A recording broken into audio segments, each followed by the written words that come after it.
I think Hurricane, my last film, is probably one of my best films. Yeah.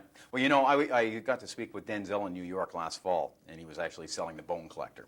Oh, yeah. But as we're sitting down like this talking about The Bone Collector and all the studio people around, we got on the subject of The Hurricane, which he'd already completed with you, and he went, oh yeah, that's the one, that's the one, that's the one.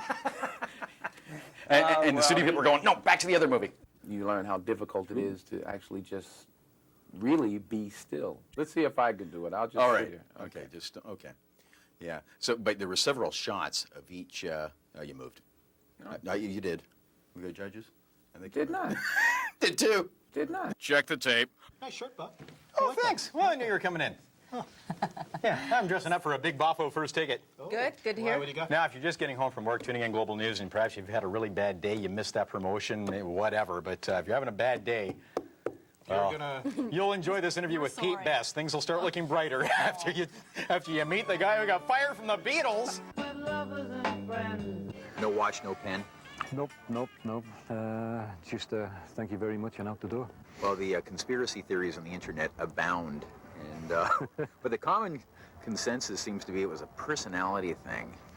There's been, I don't know, there's been lots of assumptions. I mean... That you were kind of the outsider, and you weren't you were a partier, but you were a solo act, and you weren't partying with Paul and John, and that's what they wanted. They wanted somebody to be able to Well, do. I tend to disagree on that. The Perfect Storm opens in theaters on Friday. Tomorrow, we talk to legendary director Wolfgang Peterson on the making of the movie itself, and then Friday, it's George Clooney and Mark Wahlberg on First Ticket.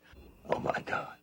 Strike you guys either during the filming or even today, you know, these guys left this dock, you know, and like shoot ahead 9 years later, the Hollywood Stars. Well, it was very strange to be here. A high-pressure system, a third weather system, came down from Canada, and because of the interaction between the three, it forced.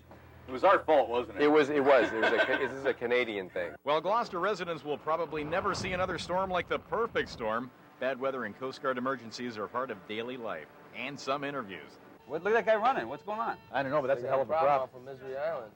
This is like the Perfect Storm in front of a live studio audience. Yes. Some of this stuff actually happens in real life. Yes, that's thunder. You hear that? Is that the real thing, or is that just a No, that's the Hollywood real stuff? thing. Oh, look how the time flies, George. Listen, do me a favor and hang on to that light pole for a second. Yeah. I'll just stick my foot in this tub. Anybody got a radio? Yeah. I got an old metal tennis racket I'd like you to hold. Thanks, George. Bob Cowan, Global News on a not-so-perfect day in Gloucester, Massachusetts. All right, first up in this portion of First Ticket, the job of Anne of Green Gables is open for the 2001 season at the historic Charlottetown Festival. The festival has put out the call for submissions, girls only.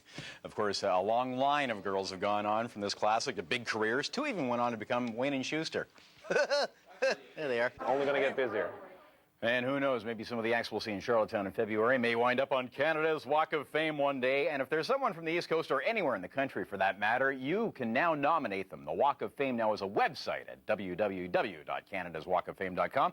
You have until December 31st to make nominations for the next round, which will be announced next March. Stompin' Tom Connors is among the names leading the pack, with another Maritimer, Hank Snow. Also on the hot list is Shania Twain and Dan Aykroyd, who isn't on the walk yet, if you can believe that. Also not on the walk yet, Cindy Day. What's going on here? Over to our weather star. You haven't heard then.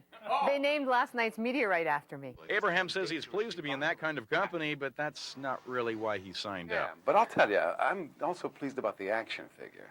Oh, no. Oh, yes. Yes, indeed. Yeah. Did you insist on that before you signed the deal? How big are you? Imagine? Isn't it great? I mean, what stocking stuffers they're Yeah, gonna be. kid, get your own 9-inch ugly guy. Oh, ugly. I don't know. I think he thinks he's quite attractive. Eliminate them. Bob Cowan, Global News in Los Angeles. I guess kind of a toughie, too, because Jan Schlickman, there's incremental changes throughout the movie. It's not like a dramatic turn. It's like, and the way movies are shot. I mean, was that tough as far as keeping track where he is? Yeah, actually, that was sometimes. And is the only stand-up comic in the world to become a member of the New York Horticultural Society. She takes her garden pretty seriously. This is life happening, Bob. This is love and lust and war and peace and blood and guts and lust. And, I mean, you know, you look out there. This is turning into Jerry Springer. Nature is not cute. These are the male parts that's sticking out Okay, we don't need to be seeing that. All right, back away from the iris.